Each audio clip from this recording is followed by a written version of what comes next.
Hey guys, do you want to grow your business from 500k to 10 million in 3 years? I can categorically state that the number one method to grow to this sort of level of revenue is to acquire equity in other businesses like yours. Over the last 30 years, since I acquired my first business, I have seen hundreds of business acquisitions go wrong. Some of them are ours, and a tiny number that have gone well. The ones that go wrong tend to follow more traditional methods, and I've learned a huge amount over the last 30 years on how to avoid this. Also, organic growth is incredibly difficult and high risk. Acquisitions, in our opinion, is a much lower risk strategy as long as you avoid a number of pitfalls. Now, there are many ways to acquire equity, and I'm going to explain my favourite option and explain why you should explore this strategy over traditional methods. We call this strategy partnering for equity. So it's partnering for equity. Now, here are the 4 areas you need to have implemented in your own business before you attempt to acquire other businesses. Your business does not need you there to operate it day to day.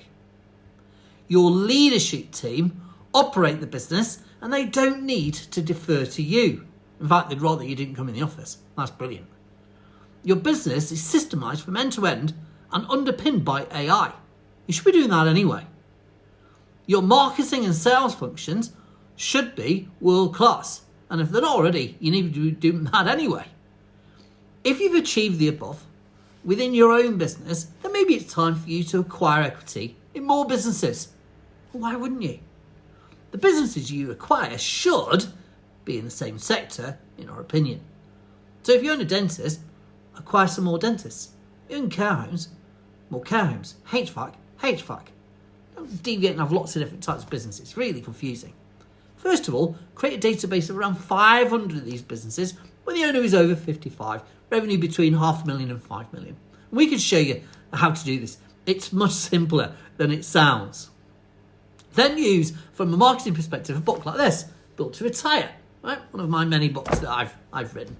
And send about 50 to 100 of those out per month with a covering letter offering to improve their business value and for them to retire better off. Don't offer to buy them. As if they already had 50 letters this month doing exactly that. Offer to improve them. No one else is writing to do that. You can even give them a graphic showing how your growth has come about by your leadership and your systems. Now, you will be offered 100 times more meetings than if you're requesting simply to acquire them. And for every 20 books, you'll probably get a meeting. And out of 5 meetings, you'll probably get 1 deal. Now, those numbers are considerably higher than any other traditional method because you're trying to be helpful. Show them your systems, how you've grown your business, how your business operates with far less drama, far higher profits, and operates day to day without your input. They will love that. This will help them paint a picture in their own mind of them retiring with far more money, knowing that the legacy is being looked after by, well, frankly, you and your team. Now, during your meeting, you can offer to improve their business, and all you need is 20% equity for doing so. 1 in 5 will probably agree to that straight away.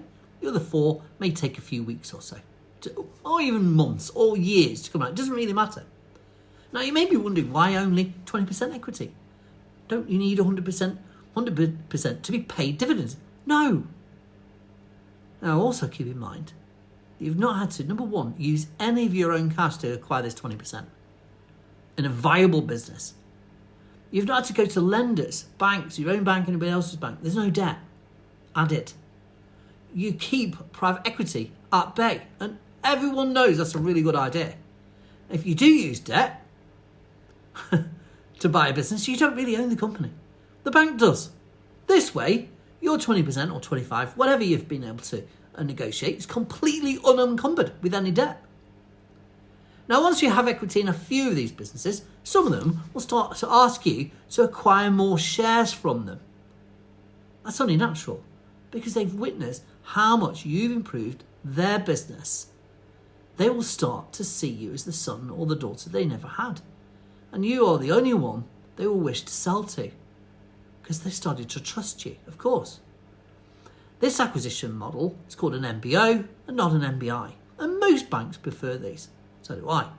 Most banks will give you 100% of the required funds if you needed it because you've got 20% equity and a number of businesses. Okay, as well as your own if you already have one. Now, we've created a funding method called a secured annuity bond. This is where the shareholders become the funders using a bond.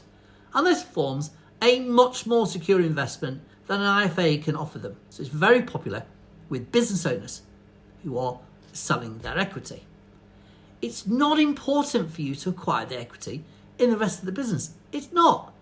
Because, for example, if you've got 20% equity in 20 companies that you do not operate, but you've helped implement these changes, and the average profit, let's say, is £500,000 profit, your dividend every year is £2 million. And you only need a small family office to manage your equity and manage your position. This method is the complete opposite of the traditional acquisition models pushed by many of these so-called gurus. It's so much easier. And here's, again, the main reasons for adopting it. You acquire equity, 20%, without any cost to you at all. No debt. You build up trust with the current owners before you acquire the rest of the shares. I cannot explain how important that's going to be. You can conduct due diligence whilst owning equity over a couple of years. If you find out that you've acquired a complete lemon, you can drop it. But you can't do that if you've paid for it and you've got debt that's actually associated with it. You don't have to try and repair the business after you've acquired it and the owners have left. Now, you can also probably sell 10 to 20 times more deals because you're helping them as opposed to simply wishing to buy them outright. Huge difference in the results there. And of course, you won't need any PGs on any finance. Now, if you have experience in operating a business, but you don't really have one already, you'll need to spend a bit of time finding a platform business. And again, you only need to acquire 20% equity in that business, so then go and engage and acquire others at 20% or 30% because you're helping them. Now, I hope this helps. And you now understand why acquiring equity in a series of businesses without risking your own capital using partnering for equity is a really good idea. Now, I've written 2 books on the subject. One, Build to Retire. Second one, Partnering for Equity. Details of these books will be below in the comments. And these will show you step by step how to achieve your goals. Now, hopefully, this has been of use to you. And, we do help a few small number of business owners to achieve this by joint venturing with you. And if this is something of help, I've also included my diary link so we can have a conversation. In between times, have a fantastic day and hopefully I'll speak to you real soon.